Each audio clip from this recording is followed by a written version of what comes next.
Hello, welcome to Blender Monk. In this tutorial I am going to show you how to create the dome that you see on your screen. It's going to be a sci-fi glass hexagon style of a dome. So what we do is we go and delete this default cube. Here you see on the side there is a screencast key, so you can follow along in case you don't know which hotkeys I am using. So I'm just going in front view and I am going to add a geodesic dome. I've added this before because I've been practicing the recording, and here you can see the parameters that I've used to add the dome. So class 1 icosahedron, point up hex spherical, and a frequency of 2. Okay, now that we've added this, let's say do it more to the size that we want, because I would say we want the let's say the height of this dome to be approximately, let's say 7 meters or something. So that require a 14 on all sides, I suppose. Or is that too big? No, it seems around. Yes, seems around. Okay, so a person would be around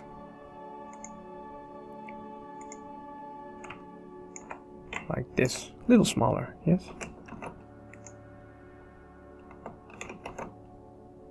Like this. Like this. Just to give you an idea what size the dome will be. And so what should we do now is that we go into edit mode, choose the edge select mode, and subdivide. We can, oh, here you don't see it. Okay, let's do it again.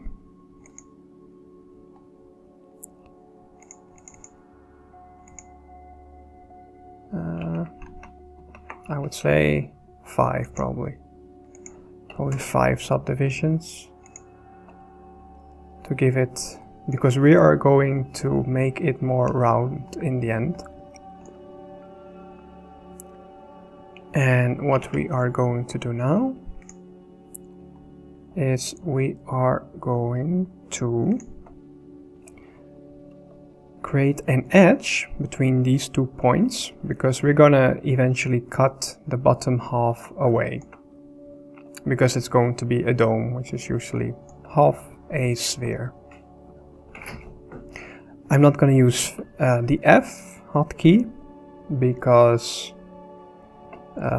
wait, you cannot see it very well. Just move it a little bit, yes, like this.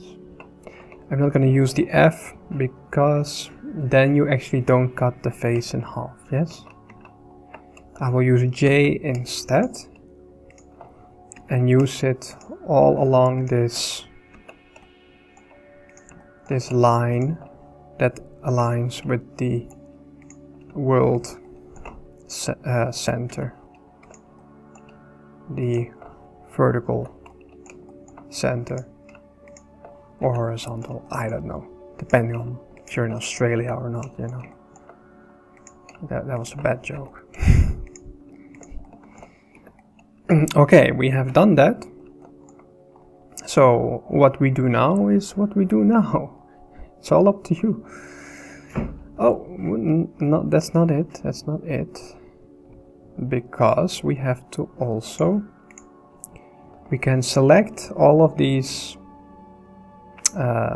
edges that I just made by the length. Okay, doesn't really work so well because the hexagons are of different size. Yeah.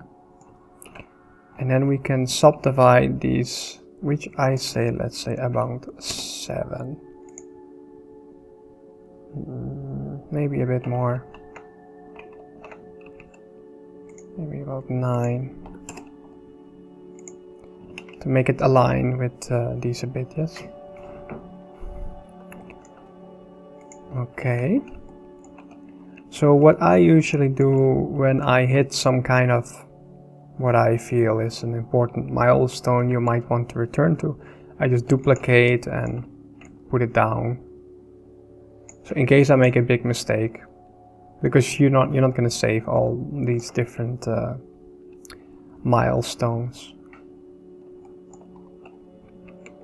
So what I'm going to do is I'm going to inset all the faces on the individual level. One thing I forgot, I think, is to apply the scale. Yes, apply the scale of the sphere. Then I'm gonna do it again.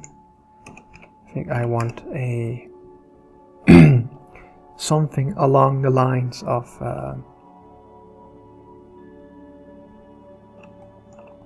yeah, maybe a bit more. I eventually want to connect these. I think it's not so necessary to have them so close. These as well.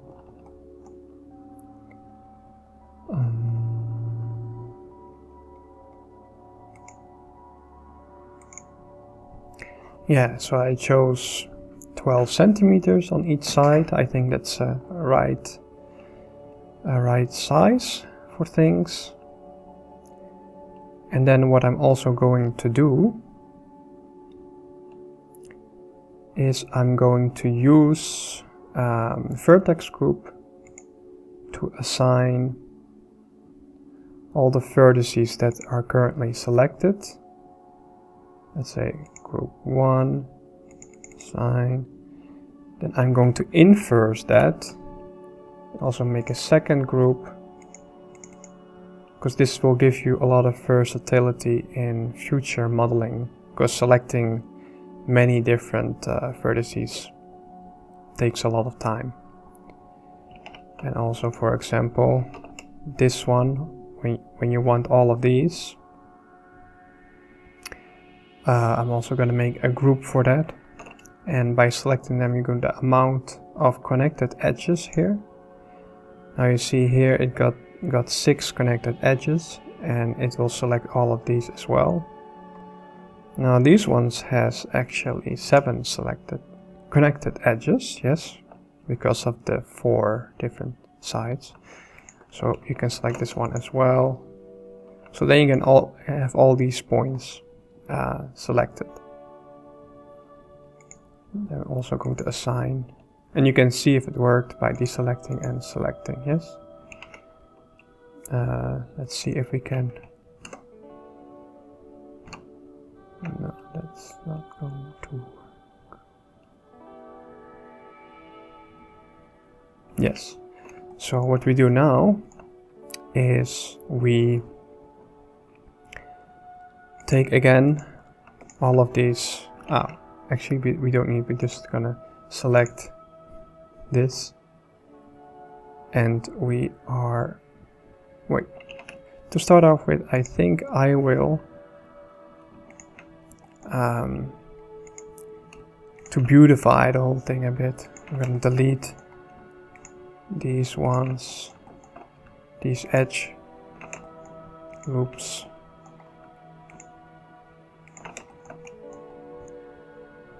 To make it a bit easier along the lines, along the way, along the timeline, I don't know. Oh, fuck. Oh, you see, here we did something wrong. But that's okay, that's okay. Actually, it's not so bad.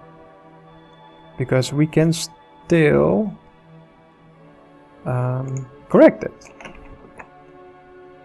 Well, yes, actually we can.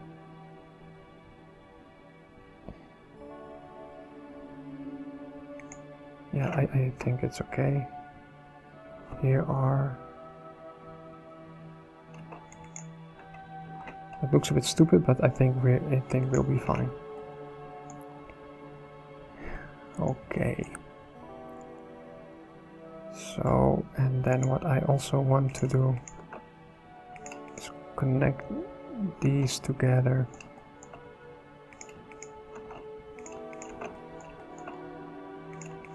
Because they are quite close. Ah, here I didn't delete them all. The bottom we don't have to do actually, because we're going to delete that part.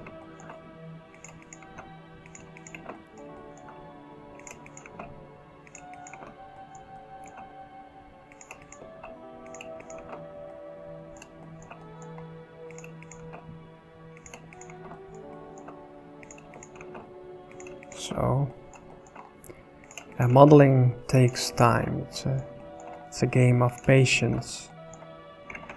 It's not like a super fast tutorials that people like to do. Because this is a product. This is you can sell this as a product basically. Yes. Select. And what we do now is we extrude, and on the individual origins we scale down, yes.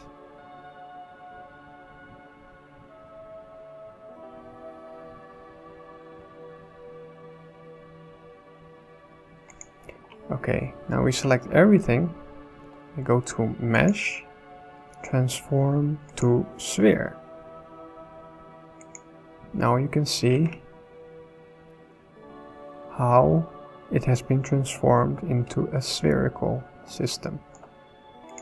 So now what we can do is go and delete this.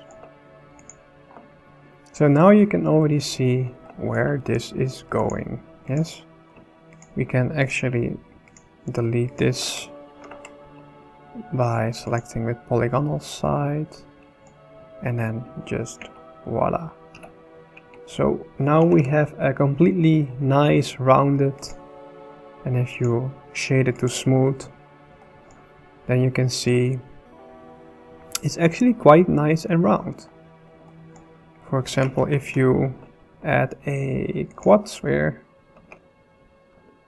you can see, okay, the subdivision is a bit low, you can see it's a round, very round. So even like this sphere, this quad sphere can be used eventually as the window, yes? As the glass. We can put it on the side, I guess, because we can use it for later.